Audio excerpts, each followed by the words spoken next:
வணக்கம். மாஞ்சோலை தேயிலை எஸ்டேட் பொதுவாக தேயிலை எஸ்டேட் என்றாலே இயற்கையான சூழலில் அமர்ந்திருக்கும். அந்த வகையில் ஒரு ரம்மியமான காட்டுக்குள் தான் இந்த மாஞ்சோலை தேயிலை எஸ்டேட் அமைந்திருக்கிறது. அதாவது திருநெல்வேலி மாவட்டத்தின் மேற்கு பகுதியில் கல்டைக்குறிச்சி என்ற ஊரின் மிக அருகில் மணிமுத்தாறு அணை அமைந்துள்ளது. இந்த மணிமுத்தாறு அணையிலிருந்து சமவெளி பகுதியிலிருந்து சுமார் 3000 அடி மலை உயரத்தில் தான் இந்த மாஞ்சோலை தேயிலை எஸ்டேட் அமைந்துள்ளது. இந்த எஸ்டேட் தற்போது செயல்படவில்லை. அதன் பின்னணியை பார்க்கலாம்.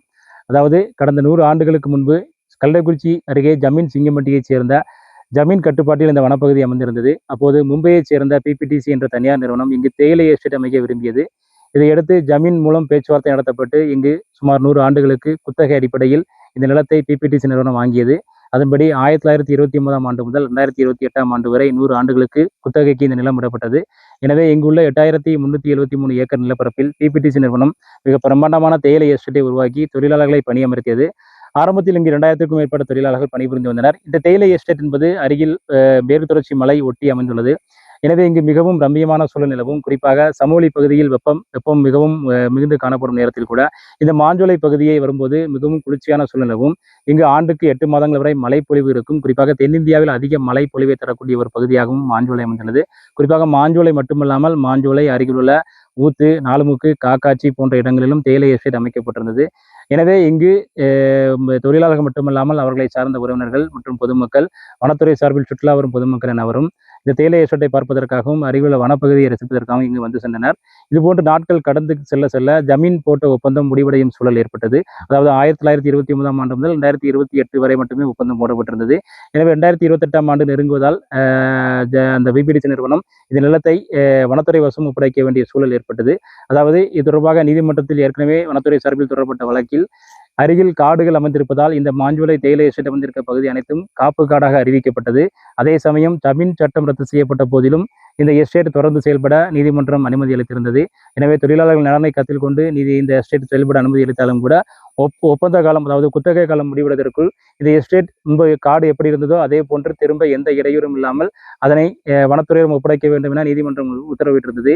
எனவே இங்கு உள்ள கட்டிடங்களை இடிப்பது மற்றும் தொழிலாளர்களின் குடியிருப்புகளை காலி செய்வது உள்ளிட்ட பல்வேறு விஷயங்கள் வேலைகள் இருப்பதால் முன்னதாகவே, அதாவது 2028ஆம் ஆண்டு ஒப்பந்தம் முடிந்தாலும் கூட 2024ஆம் ஆண்டிலேயே பிபிடிசி நிறுவனம் இந்த தேயிலை எஸ்டேட் நிறுவனத்தை உற்பத்தியை நிறுத்தியது. இதன் காரணமாக இங்கு கடைசியாக வேலை பார்த்து வந்த சுமார் 500க்கும் மேற்பட்ட தொழிலாளர்கள் வேலை இழக்கும் சூழல் ஏற்பட்டது. மேலும் அந்த தொழிலாளர்களுக்கு பிபிடிசி நிறுவனம் கட்டாய ஓய்வு வழங்க வேண்டிய சூழல் ஏற்பட்டது. அதன் அடிப்படையில் 500க்கும் மேற்பட்ட தொழிலாளர்களுக்கு விருப்ப ஓய்வு வழங்கப்பட்டது.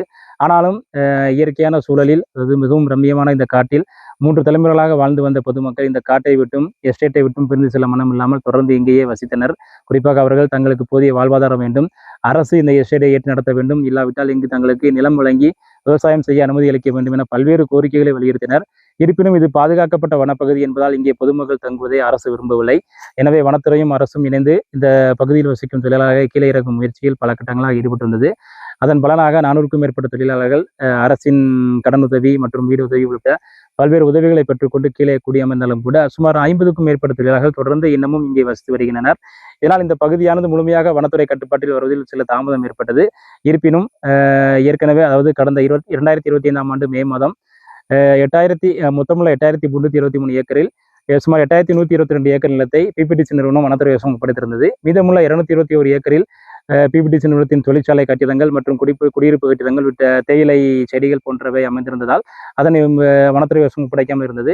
இது போன்ற சூழலில்தான் சமீபத்தில் மீதமுள்ள 221 ஏக்கர் நிலத்தையும் வனத்துறையிடம் ஒப்படைக்க வேண்டும் என நீதிமன்றம் கட்டாயமாக அறிவுறுத்தியிருந்தது பிபிடிசி நிறுவனத்திற்கு.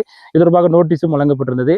அதன் அடிப்படையில் சில தினங்களுக்கு முன்பு மீதமுள்ள 221 ஏக்கர் நிலத்தையும் பிபிடிசி நிறுவனம் முழுமையாக வனத்துறை வசம் ஒப்படைத்தது. இது தொடர்பாக அந்நிறுவனமும் வனத்துறை அதிகாரிகளும் இணைந்து அதற்கான ஆவணங்களில் கையெழுத்திட்டனர்.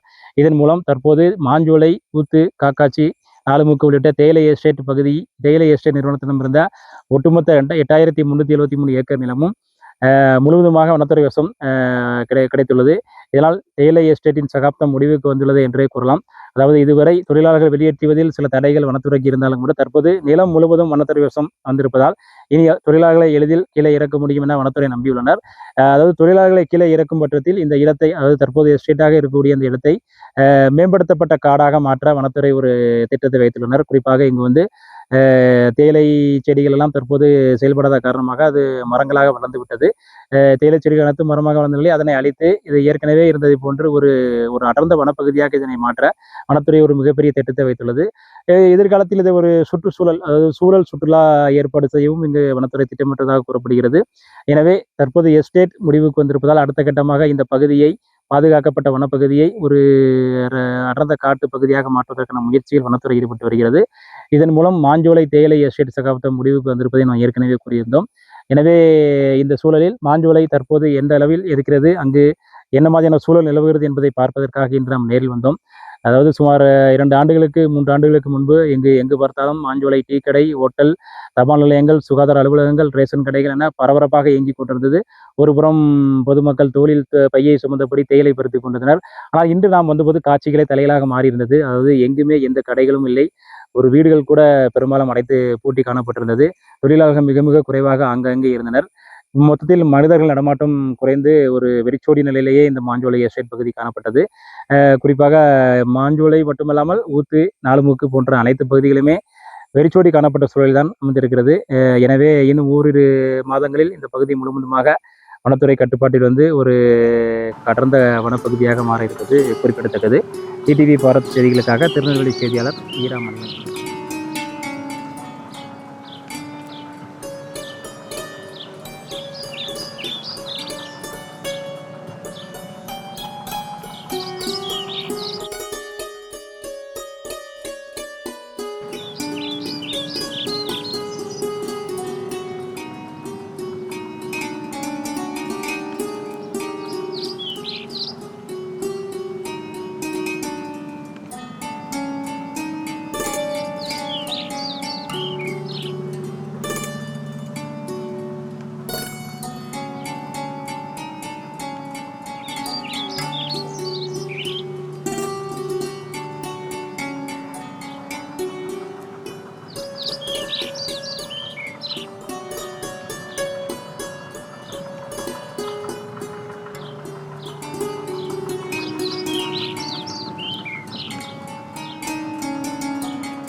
சார், நாங்கள் இந்த மாதிரி இந்த மாஞ்சோலை குரூப்பில் இருக்கோம். இந்த மாதிரி ஜிஎம்மு அவங்கெல்லாம் வந்து வெளியில் போயிட்டாங்க. இல்லை, பொழப்புக்கு வேறு வழி கிடையாது. டீ கூட எங்களுக்கு வழி கிடையாது. பஸ் ஸ்டாண்டில் வந்து 4 பேர் தங்குறதுனால தான் இடிக்க சொன்னாங்க. கலெக்டர் ஐயா சொன்னாங்கன்னு சொல்லி தான் அவங்க இடித்தாங்க. ஆனால் அங்கே ஒரு டீ கடை போடுற மாதிரி எனக்கு இடம் கொடுத்து ஏதாவது செஞ்சாங்கன்னா அந்த உதவி எனக்கு ரொம்ப முக்கியமாக இருக்கும். சூப்பராக இருந்துச்சுங்க. நல்ல வடையில் மிச்சரு எல்லாம் போட்டுருந்தோம். எல்லாமே நல்லா வசதியாக இருந்துச்சு. அப்போ டூரிஸ்ட் வந்துட்டு இருந்தாங்க. டூரிஸ்ட் வந்துட்டு இருக்கும்போது எங்களுக்கு பிரச்சனை கிடையாது. இப்போ நாங்கள் வந்து அங்கே கவர்மெண்ட்லையோ நாங்கள் வந்து அதை இதை கொடுங்க இதை கொடுங்க சொல்லி நாங்கள் எதுவுமே கேட்கல. இப்போ எதுவுமே ரேஷன் நிப்பாட்டியே 9 மாதம் ஆச்சு. 11 மாதம் ஆச்சு ரேஷன் நிப்பாட்டி. அதுக்கும் நாங்கள் இது பண்ணோம். அதுக்கு அதுக்குள்ள முயற்சி எதுவுமே கிடையாது. எப்படிங்க? இப்போ 10 20 பேர் இருப்போம், அவ்வளோதான் இருப்போம்.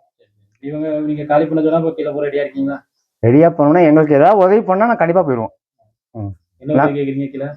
கீழே வந்து எங்களுக்கு நான் வந்து இப்போ டீ கடை பார்த்துட்டு இருக்கிறதுனால எனக்கு ஒரு டீ போடுற மாதிரி எனக்கு இடம் வந்து தரையில் வீடு பார்க்குறாங்க. தரையில் வீடுங்கும் போது 4 மாடு வாங்கணும் இல்லை ஆட்டுக்குட்டியை வாங்கணும்னு சொல்லி வளர்க்கறதுக்குள்ள வழியை பார்க்காங்க. அந்த வழியை வந்து அவங்க வந்து அடுக்குமாடியில் கொடுத்தாங்கன்னா அடுக்குமாடியில் வந்து ஒன்றும் செய்ய முடியாது. இப்போ நம்ம ஒரு வீட்டில் ஒரு விசேஷம் நடத்தினாலும் அங்கே ஒன்றுமே செய்ய முடியாது. அடுக்குமாடி வேணான்றீங்க. ஆமாம், அதான் நமக்கு முக்கியம். சுடலை மாஞ்சோலையில் டிஎஸ் 10 பைசா இப்போ வருமானம் கிடையாது. இப்போ பஸ்ஸில் வந்து 2 4 பேர் வராங்க போகிறாங்கன்ட்டா, இப்போ என்னோட சொந்த இதெல்லாம் பழைய காசு வச்சுருந்தேன், அதை வச்சு தான் ஓடிட்டு இருந்துச்சு. எனக்கு சாப்பாட்டுக்கு வேறு வசதி கிடையாது.